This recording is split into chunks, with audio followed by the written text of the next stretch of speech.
Mes amis, bien le bonjour. Ce matin, nous sommes en Belgique et avant de sortir, faire un tour, je voulais vous dire, vous montrer quelques objets que je recommande à prendre dans une croisière. Chacun selon ses goûts, bien entendu, chacun selon ses choix, mais j'aimerais vous montrer peut-être quelques objets qui peuvent paraître surprenants. Les classiques, tout le monde connaît, vos chargeurs, vos habits, vos chaussures, vos médicaments, tout ça, je ne vais pas évoquer, ça c'est bien sûr l'évidence. Je vous montre d'autres produits qui sont peut-être un peu moins évidents. Alors le premier que j'aimerais vous montrer ici, c'est une paire de jumelles. Je pense que ça peut être intéressant. Celles-ci viennent d'Amazon, ce pas des jumelles particulièrement puissantes. D'ailleurs, je pense même les changer à un moment donné.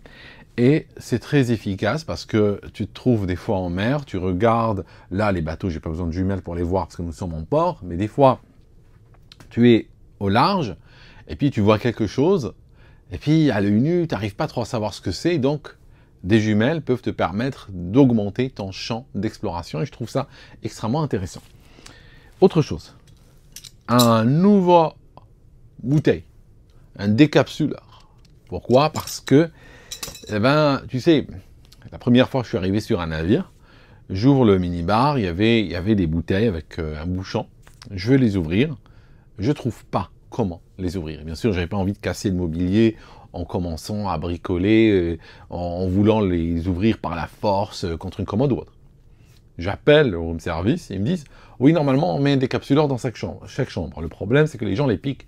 Parce qu'il y a le logo de la compagnie dessus, et les gens partent avec. Donc, il n'y a pratiquement aucune chambre. Depuis que je voyage en bateau, je n'ai pas vu une seule chambre, quelle que soit la catégorie, avec un décapsuleur. Il n'y en a pas. Les gens les prennent. Donc, si vous n'avez pas envie de vous retrouver avec des bouteilles que vous ne pouvez pas ouvrir, prenez votre décapsuleur avec vous.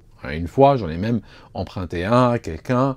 Il m'a dit, ouais, je peux ouvrir toutes les bouteilles et partir. Je lui ai dit, ouais, mais le problème, si tu ouvres toutes les bouteilles et tu pars, elles vont tout perdre, tout ça. J'ai pas envie, moi, de garder un frigo plein de bouteilles décapsulées, tu vois. Mais voilà. Prenez des capsuleurs avec vous. Autre chose. Prenez, moi, j'aime bien je trouve que j'aime bien avoir du bon sel. Ça, c'est du sel marin. Des fois, les plats manquent de sel. J'en mets un peu, raisonnablement. J'aime pas le sel qu'il y a dans les restos en général, et ici en particulier, c'est des petites salières avec un sel tellement fin que tu commences à faire ça, tu ne sais même pas si ton ami ou pas. Donc, je veux toujours avoir sur moi du sel de qualité. Vous voyez, cette boîte, je l'ai achetée j'ai acheté sur eBay, c'est une boîte en métal, vide. J'ai acheté vide, et j'ai mis du sel avant de partir, et voilà, ça me permet de saler à ma convenance. Donc ça, je pense, c'est quelque chose d'important. Autre chose. Je prends quelques épices avec moi. Là, par exemple, j'ai du cumin, n'est-ce pas? Parce que, vous savez, quand ils servent dans les bateaux anglais, très souvent, on a des baked beans. Hein, c'est des, comment on appelle ça? J'ai oublié le nom en français. Voilà. Et j'aime les manger avec du cumin. Je trouve que ça les relève, ça a un bon goût et tout ça. Et je vous dis un truc, ça fait pas mal au ventre quand on les mange avec du cumin. Parce que le cumin, lui, justement, il va aider justement la digestion de ces choses-là qui normalement causent des ballonnements et tout. Je prends aussi avec moi du paprika, voilà, parce qu'il n'y en a pas. Et quand vous êtes sur un navire, autant ils veulent vous aider, autant ils veulent être à votre service, tout ça, mais n'oubliez pas que vous êtes sur un navire, il n'y a pas tout. Je vais dire, avec toute la bonne volonté du monde, vous dites, ah tiens, par exemple, je reçois le matin, je reçois des œufs au plat. Moi, j'aime bien les œufs au plat. J'aime pas les œufs au plat juste comme ça, blanc et puis avec un jaune au milieu. J'aime bien mettre un peu de sel. J'aime bien mettre une grande quantité de paprika. Ben, il n'y en a pas. Paprika, on n'en a pas. Tu es sur un navire, ils veulent bien t'aider, mais il n'y a pas de paprika. Donc, ce que je fais, je prends le mien. Prenez aussi, là je n'ai pas pris à cette occasion parce que c'est un voyage court et puis je commence à avoir l'habitude. J'ai pas pris mais je vous recommande de le prendre, un médicament pour le mal de mer. Si vous pensez être susceptible ou même si vous ne pensez pas, prenez-le quand même. Alors, bien entendu, ils en ont ici. Vous pouvez toujours aller demander, mais un truc important quand on est dans des endroits comme ça, c'est éviter d'être dans la situation d'être le quémandeur, d'être la personne à charge, la personne qui a besoin d'eux. essayez d'être le plus indépendant possible. Soyez indépendant, soyez autonome. Bien sûr, s'il y a un problème, ils peuvent vous aider. Ils ont même une clinique ici, ils ont même un médecin, ils ont un dentiste, ils ont un chirurgien, ils ont plein de trucs. Ils peuvent même aller des hélicos et vous évacuer vers un hôpital. Oui, il y a tout ça. Mais, fondamentalement, on essaye d'être le plus autonome possible. Comme ça, si par exemple, j'ai le mal de mer et que ça ne passe pas, au lieu d'aller appeler le médecin de bord ou aller faire la queue devant un bureau pour quémander 2 comprimés comme coupera avec une paire de ciseaux et tout, je ne vais pas faire ça. Je vais juste aller à le tiroir, j'ouvre, je prends un comprimé, je me mets dans le lit, ça passe. Okay, juste pour vous dire, toujours développer cet esprit d'autonomie. Voilà. Donc là, par exemple, il y a des choses que j'ai pris de trop. Par exemple, j'ai pris 2 tablettes pour travailler, pour écrire, parce que j'écris des livres, et j'ai pris aussi un ordinateur portable. Je me pose la question pour la prochaine fois si l'ordinateur portable vaut la peine. Parce que ça fait plusieurs fois que je le ramène et qu'en fait je n'utilise pas. Parce que je trouve la tablette beaucoup plus pratique. Je n'écris pas sur la tablette, sur le verre. J'ai un clavier Bluetooth qui m'a permis de transformer la tablette en une sorte d'ordinateur ultra léger. Donc j'ai une tablette, j'ai un clavier, je tape, et le texte sort sur la tablette. Je n'ai pas besoin de souris, parce que si j'ai besoin de toucher du texte, je vais directement sur l'écran.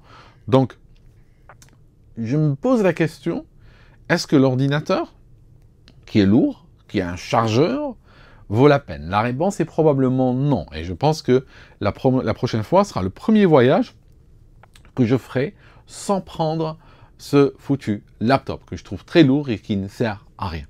Alors les tablettes, l'une je l'utilise pour écrire, et l'autre elle contient des sources, tout ça, elle contient aussi parfois, elle est pleine de, elle a un téra de stockage, et elle contient énormément de films aussi. Des fois j'ai envie de regarder un film ou autre, je peux l'utiliser pour regarder. Quoique, pour être honnête avec vous, je n'ai pas regardé un seul film depuis que je suis parti. Je ne sais pas pourquoi j'ai cette idée mentalement que oui, j'aurais besoin de regarder un film et tout, mais en pratique, non, ça n'arrive pas. En pratique, je ramène toujours 50 films avec moi, j'en regarde aucun. Je pense que la prochaine fois, je vais être plus mesuré sur ça, parce qu'il y a tellement de choses à faire ici. Une fois que j'écris pas, je sors, soit je sors au port, si on est à un port.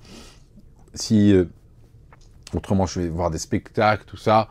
Franchement, passer du temps à regarder un film, je pense que c'est juste une vue de l'esprit, mais c'est quelque chose qui n'arrive pas. Voilà mes amis, c'était juste un petit tour d'horizon. Et avant d'oublier, je vais vous montrer quelque chose important.